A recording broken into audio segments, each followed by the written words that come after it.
The project charter does not belong to the problem-solving tools of the DMAIC, but supports to organize and control the project. It serves as a contract between the green or black belt and the sponsor. The project charter summarizes some important already collected information and supplements a project title, the problems, scope, team, targets, and deadlines. The given information is divided into the fields business case, voice of customer, voice of business, process and output, and the first solution ideas. First, the project gets a name that reflects its purpose. The business case summarizes information from the project topic and the project definition. Some companies require a more detailed description of the strategic importance of the project. If so, you should ask your sponsor what further information he or she expects. And you could also append this extended business case in your project storybook. The field Problems contain 3 list boxes with the problems from the tool Voice to Critical. Here I choose the 3 CTQs with the highest severity, and this is the preferred approach. However, your sponsor may want to set other priorities. Thus discuss with your sponsor which 3 problems should be dealt with in the project. Additionally, it's important to define the scope of the project. You may include or exclude certain outputs or process steps to further sharpen the content of the project. Then all involved persons can be certain what they can or cannot expect from the project. In our bakery, the sponsor and the belt agreed that vanilla and chocolate cookies are in the scope, bread and chips are out of scope. This expectation is further specified in the targets. Targets are often formulated as fuzzy declarations of intent, and you will find terms like optimize or maximize. But this is more of an activity than a state, and there can be different opinions about what is optimal or maximum. Thus, a target always specifies a state that is to be achieved. The SMART criteria can help to distinguish between suitable and unsuitable targets. The letters of this acronym stand for S means specific. It must be clear what exactly the target state is.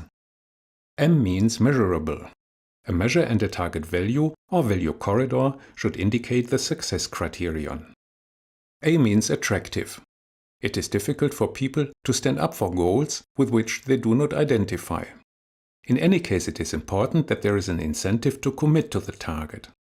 In our case, the prospect of the Green Belt certificate is probably sufficient. However, if a belt is to implement further projects later, as usual in addition to the regular working hours, then an incentive for the belt and its team can make the target additionally attractive and motivate rapid implementation. R means realistic. Realistic goals are demanding, but are also subject to specific conditions and feasibility. Targets that demand 100% performance are unrealistic, even if they must be demanded in the area of work safety. But even the extreme challenging goal of Six Sigma still allows for defects. The consequences of unrealistic targets are that they lead to fear or frustration if they are set too high, and too low targets lead to boredom. Achievement-motivated humans set their goals always only a little higher than their so far reached results. T means terminated, and a deadline for the target is important to speed up and control the project implementation. Our targets are based on the problems. In the project charter we do not have to invent anything new, we simply turn the selected problems upside down. For this purpose, the numbers of the 3 selected problems are already preset for the targets. Conform to the SMART criteria I specified. Y1, improved taste of cookies, grade of 1.5 in customer rating.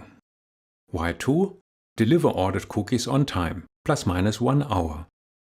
Y3, reduce consumption of energy, -20%. And Y4, reduce consumption of ingredients, also -20%. All targets should be achieved until the end of October. For the 4th target here there is no corresponding problem listed in the problem field, as there are only 3 problems listed. But it is possible to manually enter any additional target that seems necessary for the sponsor. But take care that it also fits to the SMART criteria and that your project does not become too complex. The timeline to achieve the targets is divided into the phases of the DMAIC. Make sure that the deadlines of the phases fit to the target deadlines. At least you can specify the team.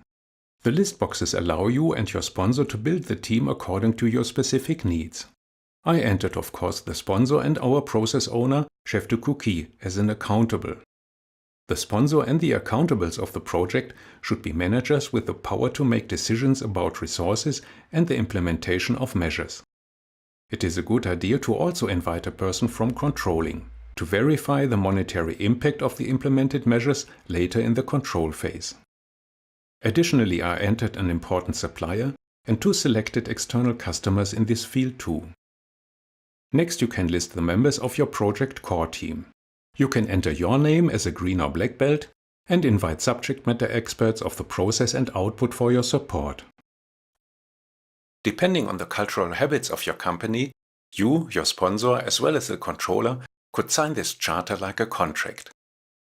That can increase the binding nature of this agreement.